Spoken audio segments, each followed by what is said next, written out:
Many years ago, after I graduated from business school, I decided to take a vacation. I chose a small, quiet fishing village where I thought I'd be able to take my mind off of business, if only for a few days. Walking along the beach just before sunset, I saw a small fishing boat coming to shore. Inside the boat were a lone fisherman and several beautiful yellowfin tuna. "How long did it take you to catch those fish?" I asked. "Only a couple of hours," he replied. "Why don't you stay out a bit longer and catch more?" I asked, certain that there must be a demand for more fish than the few I saw in the boat. The fisherman smiled. "I catch enough to support my family, and I live a full and busy life. I rise with the sun, fish a little, play with my daughters, have lunch with my family, and then teach children how to fish before I stroll into the village each evening, where I sip wine and play guitar with my wife and friends." "Listen," I said, "I have an MBA.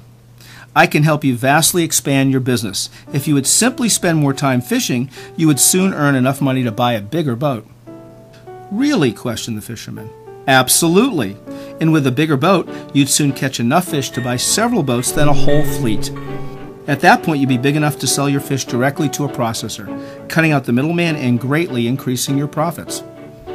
The fisherman raised an eyebrow. "Eventually, you could open your own cannery and control the product, the processing, and the distribution," I added. "Then what?" he asked.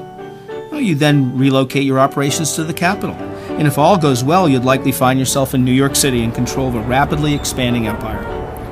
"How long would all of this take?" he asked, clearly following my logic. "Oh, probably between 10 and 15 years, I replied. "And then what?"